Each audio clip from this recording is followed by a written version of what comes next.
Om Shanti.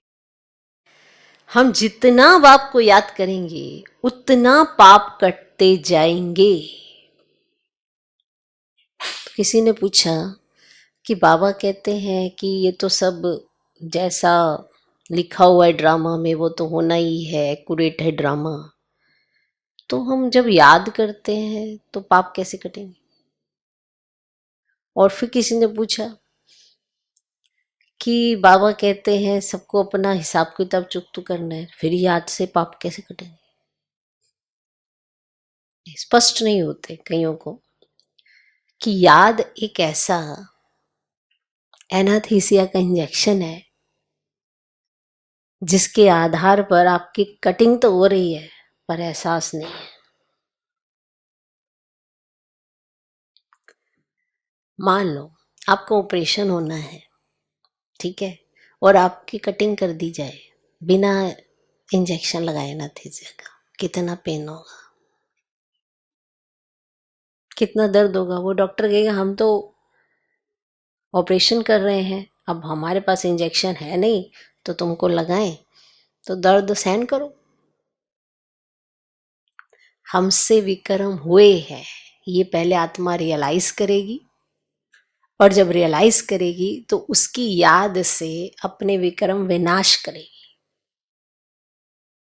Operation तो होना ही है, हिसाब किताब चुकता होने हैं, लेकिन अवस्था कैसी है। तो बड़ा सिंपल सा है कि याद से विकर्म विनाश होते हैं, और जब भी कोई हिसाब किताब हमारे सामने आता है तो बहुत हल्के रूप में आता है। वरना इतने कड़े हिसाब किताब हमने बनाए हैं, अगर वो उसी रूप में आ जाए ना तो हम खुश नहीं रह सकते। इतना दुख होगा, इतनी तकलीफ होगी। याद एक ऐसा चीज है जिसके आधार पर हम अभी सब कुछ अपना हिसाब किताब चुकतू करते जाते हैं, और हमें पता भी नहीं पड़ता कि हमने कितने हिसाब किताब चुकतू कर लिए अगर हमारी याद अच्छी है तो।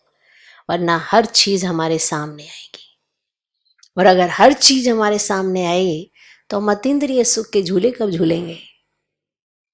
हमें तो भुगतना पड़ेगा, क्योंकि ऐसे ऐसे विकर्म हुए हैं, जाने अनजाने। कई बार हम जानबूझ के करते हैं, मालूम है इसका रिजल्ट अच्छा नहीं है, फिर भी हम वो विकर्म करते हैं। क्यों? क्योंकि हम जानते हैं फिर भी लापरवाह हैं, भगवान का नहीं मानते हैं, अपनी मत पर चलते हैं। और जब अपनी मत पर चलेंगे तो कितना हिसाब किताब बनाएंगे। ईश्वरीय मत पर चलेंगे तो कितने हिसाब किताब चुकतू हो जाएंगे। ऐसा होता है। तो याद से विकर्म विनाश कैसे होते हैं, ये बात बहुत सहज है, समझने की है। कि याद है तो कोई भी चीज आपके सामने आएगी तो आप पर असर नहीं करेगी, आप बहुत सहज उसको पार कर लेंगे। नहीं आएगी ऐसा नहीं है, पर वो बहुत सहज पार हो जाएगी। याद इसीलिए आधार है कि भले आपके जीवन में अभी कितने हिसाब किताब आ रहे हैं, पर आप उन्हें सहज पार कर लेते हो। और जिनके पास याद का आधार नहीं है उनको देखना, हल्का सा भी कोई हिसाब किताब आता है तो रोना पहले आता है। वो आत्माएं रोती पहले हैं, दुखी अंदर ही अंदर होती रहती हैं, और उस दुख को सिर पर उठा के रखती हैं।